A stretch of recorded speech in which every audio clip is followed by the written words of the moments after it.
Olá!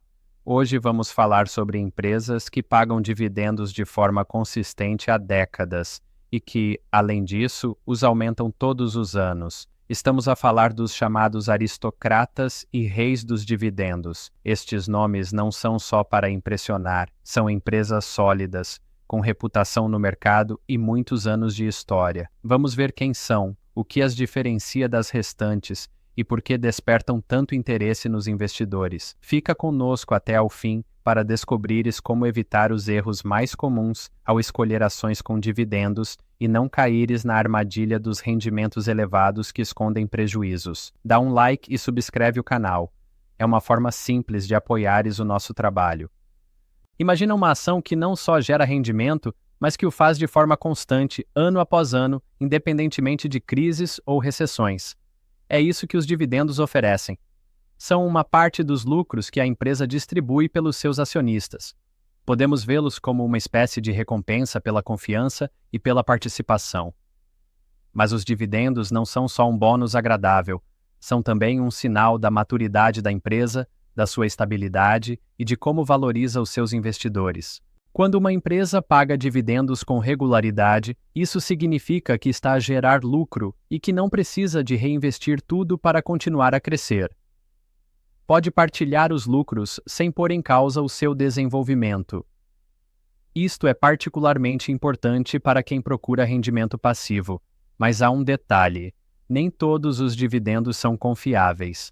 Há empresas que os pagam mesmo com prejuízo só para manter o preço das ações.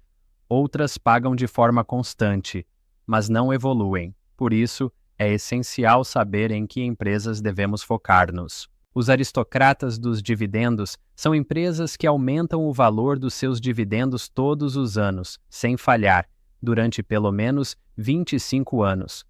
Não é só uma questão de estabilidade, é um crescimento consistente, sem interrupções, sem reduções. Continuam a fazê-lo, aconteça o que acontecer, crises, pandemias ou choques econômicos. Junta-te ao nosso canal no Telegram, partilhamos lá os anúncios dos nossos vídeos e artigos novos. O link está na descrição ou no comentário fixado. Existem critérios bem definidos. Para uma empresa ser considerada um aristocrata dos dividendos, tem de pertencer a um dos principais índices bolsistas, ter uma capitalização de mercado de pelo menos $3.000 e apresentar elevada liquidez. Em média, apenas cerca de 60 a 70 empresas nos índices cumprem estes requisitos rigorosos. Estamos a falar de gigantes como a Procter & Gamble, a Johnson & Johnson, a Coca-Cola e a PepsiCo. Empresas que resistiram à crise de 2008, à pandemia de 2020, à bolha tecnológica e a muitos outros desafios. A grande vantagem dos aristocratas é a sua solidez. As suas ações tendem a ser menos voláteis e, quando o mercado cai, normalmente perdem menos valor do que o resto. Isto torna-as especialmente atrativas em tempos de incerteza. Mas é importante perceber: dividendos estáveis não significam rendimentos elevados. Muitos aristocratas pagam dividendos moderados, mas fazem-no com regularidade e com um crescimento suave e constante.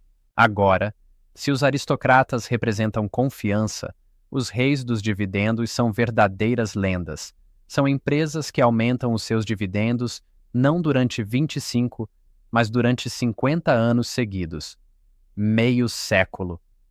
Significa que começaram ainda nos anos 70, numa altura em que não havia internet, nem telemóveis, nem globalização como a conhecemos hoje. Um exemplo? A 3M, que aumenta os seus dividendos há 66 anos. A Coca-Cola, há 59. Johnson & Johnson também, 59. São empresas que passaram à prova do tempo com distinção. Vejamos o caso da American States Water. É uma empresa americana de abastecimento de água e energia elétrica que aumenta os seus dividendos há 66 anos consecutivos. A sua capitalização bolsista é ligeiramente superior a $3.000 e a sua rendibilidade média ronda 1,6%. Parece pouco, mas as ações valorizaram mais de 500% nos últimos 10 anos. Sim, o rácio preço-lucro está nos 35, bastante elevado, mas fiabilidade e previsibilidade valem ouro, e os investidores estão dispostos a pagar por essa estabilidade. Outro exemplo, Parker Hannifin, fabricante de equipamentos hidráulicos, aumenta os seus dividendos há 65 anos e registra um crescimento médio dos lucros superior a 17% por ano. As ações subiram quase 300% na última década. O rácio preço-lucro está nos 22, abaixo da média do setor. É uma combinação rara, valorização justa, dividendos estáveis e um negócio em expansão. Os reis dos dividendos não são apenas uma fonte de rendimento, são uma âncora em mercados turbulentos, mas até eles têm pontos fracos. Mesmo um histórico impecável de distribuição de dividendos não garante o futuro. O exemplo clássico é a AT&T.